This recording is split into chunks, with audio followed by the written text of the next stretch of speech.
Hey, Prairie Lakes, I am here with my friend Phil Adam. And Phil agreed to do this with us, so I'm really thankful for that. Yeah, you're welcome. So, Phil, you live in Cedar Falls. What do you do? I do. So I am the general manager of a local bar downtown called Uncle Harry's Five and Dime Tavern. Okay. And this is a business you've been in a long time. Yeah, I've been in the service industry for approximately 20 years now. Harry's, we've been open 9 years, Okay. so I've been there since day one. Wow. Okay. Give us a little background on you. You're an Iowa boy. Mm-hmm. So where'd you grow up and what was it like? I grew up in a rural community in southeast Iowa, farming community, very small. Went to a small little high school called Pekin Packwood. Pekin Packwood. What was the mascot? Panthers. The Panthers. That's right. So, I only had, my hometown probably only has 500 people in it. Wow. Yeah. So real small Iowa town. And you grew up on a pretty significant farm, though. Pretty good big farming operation. Yeah, my parents are hog farmers down there, so there was always never a shortage of work.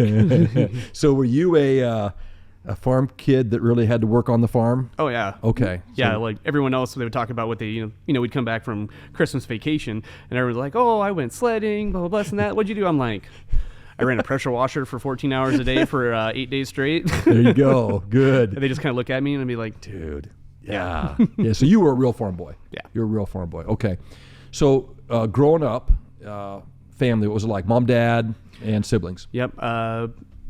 3 older siblings that were significantly older than me. I basically grew up kind of like an only child almost, because my closest sibling is 12 years older than me. Okay. There was a little gap there. Yeah, so I barely even remember my siblings being at home. I always remember them being in college for the most part. Yeah.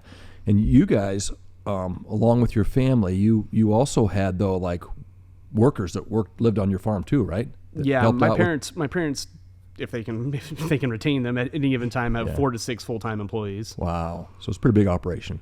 Yeah. Yeah, it's pretty So cool. there's never a shortage of work. Yeah, that's right. So Phil, when you were growing up in your home, pretty healthy home. Yeah. Looking back, we all of us are dysfunctional to a degree, right? But Of course. looking back, pretty healthy. Yeah. Pretty good home. Yeah. And My very, parents are very good, salt of the earth, and good-natured people. I mean, my dad was school board president for more years than as many years as I was probably been alive. He was school Right. board president when all my older siblings were going through school, when I was in school. Stuck around when some of my nieces and nephews were through school. Wow. I think my dad was school board president for 42 or 3 years or something like Wow. that. Just good, salt of the earth, Yeah. respected, nice people. Yeah, and commitment to your community and Yeah. all the good Iowa stuff. Mm-hmm. That's fantastic. Growing up spiritually or religiously, what was it like? What were you guys? So I grew up in the Catholic Church. My parents are, pretty devout Catholics. That's how they're raised. A small farming Catholic community in Southeast Iowa. That's how my grandparents were. They're my great grandparents. My great grandparents and grandparents were actually some of the founders of what was my original church we attended growing up. Really? Yeah, they were on the board for the creation and building of it. Okay. Wow. So really kind of a deep Catholic family connection. Yeah. Really kind of deep like that. And were you guys active? Oh, Did yeah. you go and Absolutely. Every Saturday night. start that mass, man? That's right, because we couldn't go on Sunday morning because we had mom and dad. We had to get up and chore That's in right. the morning, so it was always Saturday night. Yeah. So until I turned 16 and I got my driver's license and I could get up and go on Sunday morning, had to be everything I did on Saturday night had to get planned to be about after 6:30. There you go. Yeah. It was 5:30 mass. Literally, it was religious. I mean, Yeah. you were there. Okay. Mm-hmm.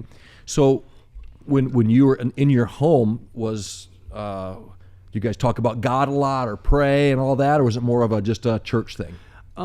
Mainly a church thing. I mean, we'd always say grace before a meal, stuff like that. Yeah. But there wasn't a lot of deep philosophical conversation about, religious belief Sure. and, meaning of life kind of stuff. Right. Yeah. Yeah. More private. Yeah. Religion's a little more personal rather than. Yeah. Yeah. Yeah. That's not unusual for Iowans either. So at some point you kind of pushed away from the church. When was that? I would say that probably started somewhere around 17. Okay. I mean, it was when it was growing up. That's the last thing you want to do every Saturday night. Is, Yeah. you want to go have fun with your friends, go see Tim Hadley or whoever down the road. And There you go. So I would say it probably started somewhere, around that age. And, and not only was it every Saturday night, I was an altar boy until I was 16 also. So every Saturday night I was up there serving mass, from the time I was probably 12 on, actually maybe even sooner than that, maybe 10 on. Wow. So there was a lot of regimented structure and things that were expected of me as far as, we're going to church while you're serving mass, mom and dad would, they would be the Eucharistic ministers and stuff like that, so. Yeah. So it was, you're going to go, we're going to go, this is what we do. Yeah. But then you're 17 or whatever, and you can kind of make your own decision then? Well, you do what most teenagers do is they have some sort of rebellious instincts that come out. That was my rebellious instinct. It was like, I've been made to do this my whole life. I don't want to do this right now. Yeah, right. So right now, when it comes to church or religion or God, what would you kind of consider yourself? What would you say? I'm Catholic, I'm Christian, I'm how would you describe your kind of spiritual life right now? I mean, if people because every once in a while that question will be asked of me, I always say, I was born and raised Catholic, but I'm just non-practicing currently. I believe that there's something out there for you. I just haven't figured out what that is for me personally yet. Yeah. I don't think you're not alone in that. There's God's out there somewhere. I'm not sure what he's like or what he does, but there's something out there. Yeah. Okay. Yeah, that's good. Middle of the road on that. I'm just not sure where I'm at, but I don't disbelieve, but I don't believe. I'm not, just haven't found my calling, so to speak, of what's going to drive me in my faith-based decisions. Yeah. And I think that's a little bit, Phil, our friendship, or one of the reasons I like you is there's some authenticity to you. You're not trying to pretend you're something you're not, but you're not, when I show up at your establishment, you don't go, oh, the pastor's here. We became friends, That's one of the things I like about you. Let's go back to high school now a little bit. Okay. So you're in high school. What kind of kid are you? The jock. Okay. You're an athlete. Okay. I grew up with a pretty amazing group of people. There a lot of really wholesome, good, solid individuals. We'd go out when my friend we'd go out. I grew up with, there was 56 people in my entire graduating class from high school, so obviously not a lot. We'd go out. There would be 20 of us that would be all out hanging out on every weekend night. And we're still to this day we all keep in touch. We're 20 plus years later. Yeah, that's pretty cool. Yeah. So you're an athlete. So you kind of would have been in the jock group, right? Yeah. If there was one. Did you stay out of trouble for the most part? Yeah. I've never been arrested, John. Come on. Well, I wasn't going the prison route here, but I mean, you have to create your own fun in Southeast Iowa sometimes a little bit, but no, I wasn't exactly a saint, but I definitely wasn't. Yeah, you weren't a complete knucklehead. No. Okay, that's good to know. All right. So you get out of high school. What happens then? What do you do? Came to UNI. Okay. So that's your Cedar Falls connection. Yep. Okay. That's what brought me to Cedar Falls. Okay. And how was UNI for you? It was good. I enjoyed my time at UNI. If I hadn't got hooked into the wonderful industry that I work in currently, I probably would have left Cedar Falls. But right. Yeah. I got into this industry and I'm a glutton for punishment, so here I am. Dude, yeah, you're in a tough business right now. All right, so Phil, let's talk about this thing called the church. Okay, you don't attend church. You don't attend Prairie Lakes, which is a real problem. Let's start with that, okay? You've been trying. You've been recruiting me. I've been recruiting hard on you for a while. But what keeps you away, Phil? What keeps you away from this thing called the church? Like I touched on before, I just don't think I've found a place for it in my life yet. Yeah. I haven't found that calling that's pulled me to have to make a decision on where my faith is and what I need from like a spiritual aspect yet. Yeah. Sometimes people, had to have a traumatic illness or they suffer a terrible loss or something, and that, that that's like the calling that they need, that inspires them Right. to find that, faith-based decision. And I just don't think I've really come across that calling yet. Yeah, you haven't found yourself in you haven't had an easy life, but you haven't found yourself at the bottom of the barrel going, I don't even know what to do. I'm lost. Yeah. Yeah. So that would kind of be your, I don't know. Mm-hmm. Was there anything that happened negatively with the church that made you kind of just go, There was one thing when I was probably in that 12 to 14 age range. Our church had a very charismatic pastor. He was just, very inspirational. Everybody loved him, lots of charisma. And it turned out, it came to light that he'd been embezzling bunches and bunches and bunches of money from the church. And obviously he was no longer with our church anymore, but like he was related very well to me, as a young, preteen, I guess, or whatever you call him now. Yeah.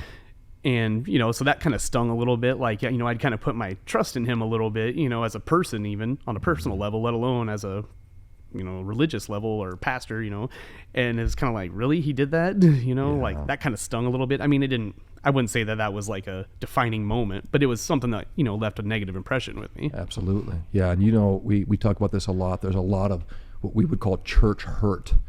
And, people have been hurt by the church or let down by a pastor or let down by an organization. Yeah, there's a lot of that out there. Do you get into those kind of conversations at Harry's? Do you have those conversations with people? I know you're busy a lot, but well, there's rules about things you don't talk about in a bar, John. Okay, good. What is it? Religion and politics. Okay. Yeah, it never works out that way. It's almost a guarantee, and especially in today's state of affairs, somebodo's going to talk about one of those two at some point. But yeah. I don't really, I haven't really encountered much of, like the religious, like letdown type of conversation. Okay. So. Okay. Are there conversations about like church or Christianity or God that kind of come up? I know we have a Bible study there, so there's a little bit of that going on, but every once in a while it's, it just depends on the crowd and the people. It's like anything else. There's so many variables that come into play when you put groups of people together. Yeah. Conversations they vary a lot. Trust me. Yeah. Yeah. I can imagine. Do you feel like you're a pastor sometimes to people? And then some. Yeah. Pastor, guidance counselor, therapist. Yeah. Really, parent. Actually, you have a lot of it's actually a pretty good place for to help people. Yeah, it really is. That's pretty cool. And you've got the right, Phil. One of the things I like about you and your personality is you make everybody feel welcome, and you're easy to talk to. And I think that really plays well for you. We've got a pastor opening if you'd like to. Well, I'm always looking to make more money, John. Yeah, what's the pay? Well, let's. Not sure we can hit that. So, Phil, right now, when I say the word church, and and I've invited you to different times, and I try to. Obviously, I don't do it in the way that's offensive. I hope. No, you don't. but when you hear the word church, kind of what comes into your mind when you hear church? When I say, hey, come to church sometime or come to this service, what comes to your mind, or you hear people talking? What church? What's that mean? What's it mean, or what do I envision? What do you think? Yeah. What comes to you? Like instantly when some, if the first mental image that pops into my head is, the churches I attended growing up, like just the mental image of the altar and the crucifix and, like that's the first thing that pops into my head. Yeah. And then, if you want to take it a step farther, I started, want to talk about church. It's a place of belonging and like, how do I say this? Soul searching, so to speak, Sure, yeah. Like soul care. It's absolutely a place of purpose for people. Okay. It's, sometimes people need a purpose, a calling, that calling that I keep referencing. Yeah. So you don't have necessarily like a real negative picture. I mean, you had that one experience that wasn't so great. Yeah, but you don't have like this. The church sucks, or you don't really have that. No. And they're all hypocrites or anything not at like all. that. You don't. That's not really your experience. No. Okay, good. As you think kind of your employees or your friend group, and you have a wide friend group. You do RAGBRAI, you snowmobile in the winter, and And obviously, when you're when you run a bar in a town like Cedar Falls, you're going to have a lot of people that know you. Mm-hmm. As you think about that circle, could you put any same question? What would they think about the church? You got any feel for that? I would say that's a tough question, John. I don't really think that I generally have had many of those conversations with people I've encountered within like my friend group. Yeah, you know, yeah.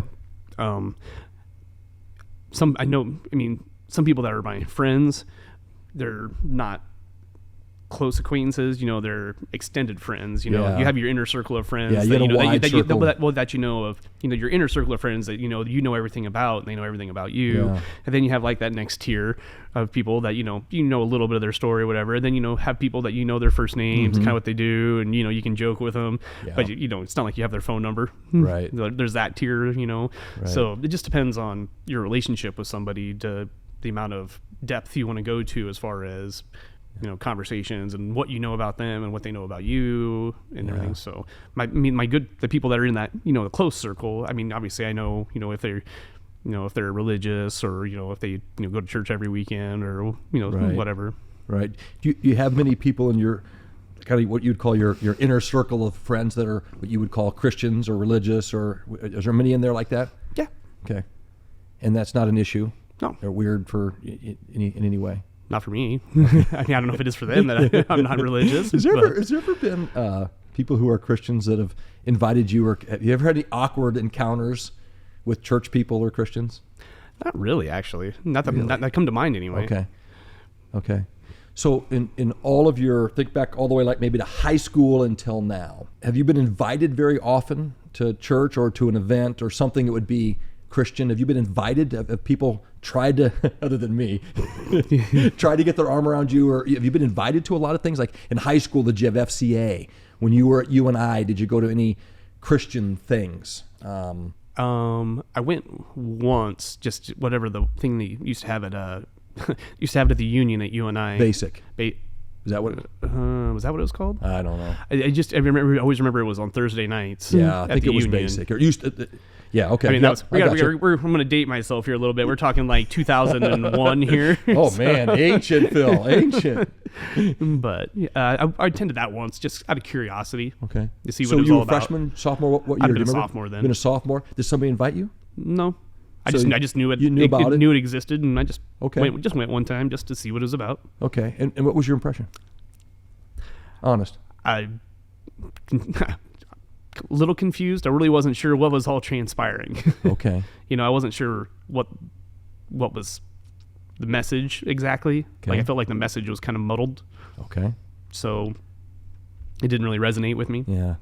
So you put yourself in that spot at least Yeah. once, and it wasn't like, oh my gosh, I got to come back to this. It was Yeah. a little more confusion, a little Yeah. more, I'm not sure what they're doing. Yeah, I'm not sure what the point of this all is right now. Okay. Okay. Interesting. And did you go alone or did you go with some people? I went by myself. Okay. You were that guy that just showed up and said, I'm going to check this out. Yeah. That's pretty cool. Since then, many invites? Not really. Huh. I mean, other than I still get the traditional Catholic wedding or whatever, stuff like that. Yeah. Christmas Eve mass with the family, stuff like that. Yeah. But Yeah. So you're a guy that runs a tavern, a popular tavern in Cedar Falls. You have hundreds of people that come through on a weekly, monthly, thousands on a yearly, right? So you're around lots of people, a lot. And in all of that, you're looking me in the eye and say, nobody's really invited you into something. Well, I can't say nobody, John. Yeah. Okay. Well. Yeah. I just always find that fascinating because at Prairie Lakes we talk about our little Iowas, right? Yeah. And just, I mean, you're planted in your little Iowa and go be Jesus with skin on. I mean, just be the friend and be a friend and get them on your arm. We call get somebody on your arm. Mm-hmm. So okay, yeah. I'm always find that fascinating that you grew up in the heart of Iowa. You grew up in a small community. You went to college at a state university, and now you've lived in Cedar Falls for 23 years, okay, almost. And I've been 24, so we're about the same. Would you come 99? Yeah. Okay, I came in 98. And in all that time, you just haven't had more invites into something. Wow. Okay. To me, that's very fascinating. Mm-hmm. It's very fascinating to me. Okay. So let me follow that with this. So, in your opinion, Mm-hmm. you're not the expert here. You're a good Iowa boy, right? What's wrong with the church? I mean, why isn't a place that you or a majority of your friends go to? What's wrong with the church? I would say that. Be real. Hit me with a hard one here, John. Yeah, well. I don't know if anybody that I really run with in my circle of friends or anything would say that there's anything that's negatively wrong. Like, I don't believe this. Like, there's no way. There's no. It's not like it's a Darwinism conversation. Right. Yeah. I think it's just something that they're kind of like me, where maybe it's just not been a place in their life, or they haven't really come to terms with what they're looking for on like a spiritual level. So for you, and maybe just by proxy, your friends, there's not a real negative view, like, the church is full of hypocrites, or the church just wants your money, or there's not a lot of that. Not that I've encountered, no. Okay. So for you, it really is a more of a phase or season of life, or just a kind of waiting for something to click or something to happen, kind of like that. Okay. Everybody, you got to make your way through life, and hopefully you find your place. And when it comes to sort of spirituality, I haven't found my place. Yeah. Okay. So let's turn it just a little bit. Outside of, like, I don't want to call it a crisis, but like maybe a kind of a faith crisis. If you go, man, I really need to get this thing through. Outside of that, what would it take? What would it take for Phil to come on my arm? I mean, what would it take? Because we're friends, and you know a lot of dudes that go to Prairie Lakes. You know a lot of people. What would it take? I don't know what it would take, John. I'll be honest. Yeah, no, that's good. No, I appreciate that. I wish I had an answer for you, but I don't. No, I think but that's kind of your theme. Is it's for lack of a better word, it's kind of irrelevant to you right now. Yeah, just like I said, I haven't found a place for it in my life. Yeah, that's okay. That's interesting. Let's move it just a little bit here. When I say Jesus, what's your kind of picture of Jesus? What's your belief about Jesus? Testing your catechism or whatever. Well, what do you want me to recite off all the history I was taught? Because I know that you know it in your head. I know, because you're a smart guy. But when I say, hey, we would say step over the faith line and trust Jesus. What's that? When I say that to you, what's that sound like? What do you think of Jesus when I say that? I mean, I think it's not so much. It's what he represents. Okay. To me, like that the idea, or if it was a legitimate actual person, right. But the concept of the fact that somebody that was selfless and was willing to sacrifice himself for the betterment of someone else, or right. Just didn't harbor any of the negativity, or no matter what, like you do or who you are or what you've done, he still accepts you for who you are. And, it's that concept, that thought process. Yeah. Good. So you have this kind of picture of Jesus as this substitutionary sacrifice for people, and okay, very good. All right. Here's another one for you that Esmeralda's going to go, oh man, you shouldn't have. What's it take to get to heaven? Doing righteous deeds, treat others how you want to be treated. Okay. Don't be. My Esmeralda would laugh at this because it's a term I use a lot. It's some people you encounter throughout your day-to-day life. They leave an impression with you.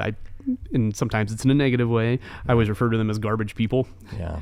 And Esmeralda just laughed the first time. She's like, "What's that mean?" I'm like, that person's a garbage person. There's people out there they'll throw their trash in the neighbor's yard, like just something simple like that, Don't be a garbage person. You Yeah. know, be nice to people. Treat other people how you'd want to be treated. The golden rule, man. Yeah, yeah. So for you, the kind of the ticket to heaven is be a good person, treat others the way you want to be treated. Golden rule. Don't be a garbage person. Yeah. And okay, very good. And what about this idea, Phil, of I'm assuming you've heard this before, like a moment in your life when what we call at Prairie Lakes calling step over the faith line. We would say there comes this moment when you just go, I can't do it. I can't earn my way in. I can't be good enough. There's something wrong. I'm sick of myself. And it's not self-help, but it really is kind of a surrender to Jesus. So an old term years ago would have been born again. Say yes to Jesus. We say step over the faith line and let him have you. When I say that, what does that do for you? What's that stir up or anything in you? Well, I mean, like when you say that, I envision somebody that's willing to become vulnerable. Open themselves up to believing in something that they don't necessarily know about. Just putting their faith all into something that they might not have a clue about. They just because of where they're at, in their life or whatever, like they're willing to take that leap. Yeah. It takes some faith, right? It takes some faith in, and what we would say, faith in someone, the name of Jesus, the person of Jesus. That we'd say, yeah, absolutely. But you would say that as, wow, that's quite a step to be that vulnerable. Well, I mean, if you think about it, like if you say you hit, just hypothetically, you're at rock bottom, I need save me, looking for salvation, like you're putting faith in God that he'll, that's what's going to happen. You're going to find salvation in your belief and your acts and everything. Yep. And that's nothing wrong with that. I'm just saying, like, I feel like that's somebody making themselves vulnerable. Yeah. Like you're opening yourself up. Yeah. You really do the same thing to in a marriage, you make yourself vulnerable because you're willing to put your faith and trust in your partner or, something. Yeah.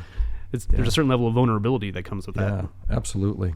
When it comes to, are you open, Phil, to spiritual conversations? Of course. Yeah. That's not, it wouldn't be super weird. I mean, the context always matters, right? But you should, as an adult, you should be able to have an objective conversation. Yeah. Yeah. So that doesn't push you away. You wouldn't go, okay. Are you open to, let's say, for instance, we do our Bible study at your place. And I said, Phil, you should come. You should do this with us. And we take a passage and we talk about it, and we talk about what Jesus is up to in our life. We talk about faith, and would you be open to something like that? I'm not inviting you because I don't know if I want to invite you to it or not. But that wouldn't be like totally weird for you. You're not like opposed. Not at all. I'd sit down at the table with you and the boys and have a conversation. Yeah. Yeah. Okay. Yeah, that's good. And I think a lot of times we have people in our lives who maybe aren't churchgoers, right? Or aren't, or like you are kind of going, I'm not sure. I'm not sure what I believe. I'm not sure what it is. And we have a tendency to kind of say no for them. Like, he would never do it, And so we say no. But you have just said to me, yeah, I'd be open. I'm an adult. I'd be open to that. Yeah. Okay. That's good. That's interesting. Phil, was there ever a time in your life from kid on, or maybe let's talk maybe more adulthood. Was there ever a time when you felt God, that you're out snowmobiling and the stars are out and you stop and you just go, oh my gosh?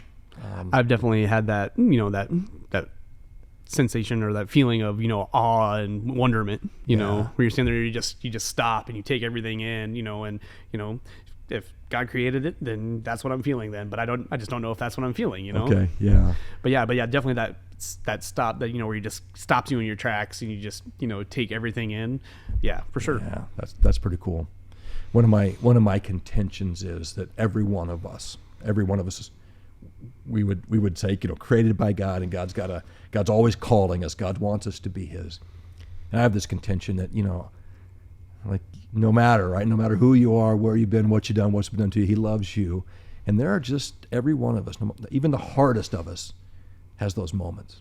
Whether it's the middle of the night when you wake up and it's just something that it's either a kind of a depth or a emptiness in our soul, or it's an openness to, oh, wow, I feel very small in this giant creation. Yeah. Do you agree with that? Absolutely. Okay. Very good. there's other people out there that are in your same shoes. Lots of Iowans. What I would say, we kind of characterize as this, Phil, good Iowan, believes in God and stuff, but doesn't really have it narrowed down, and is trying to be a good person, a good Iowan. What would you say to the people of Prairie Lakes? What would you say about how to kind of interact with guys like you? What would you say to us? I'd say treat them just like how you would want to be treated. You, John, when you walked up to me and when you and I started becoming better friends, you just treated me like a regular person. You feel free to have conversations with them about what they like, get to know them, and then see if there's a place for them at Prairie Lakes if that's a conversation they're open to. Okay, yeah. So you would just say be normal. Yeah, just don't be a weirdo. Yeah, just if you want to be friends with them, be friends with them, and then take it from there. Yeah. If you find out you don't want to be friends with them, then distance yourself and don't bring them into the fold. Yeah, that's right. Well, Phil, I want to say thanks. Absolutely. And I value our friendship. I value the fact that we can do this, and I know that you did this because of our friendship. And it wouldn't be your first choice to come and be on this across Iowa, on thousands of people across Iowa. But I want to say thanks. You're welcome. And I'm glad you didn't preface with that the whole thousands of people across Iowa thing, because that would have made me even more nervous. And let me add it around the United States and parts of the world, okay? All right. Thanks, buddy. You bet, John. All right.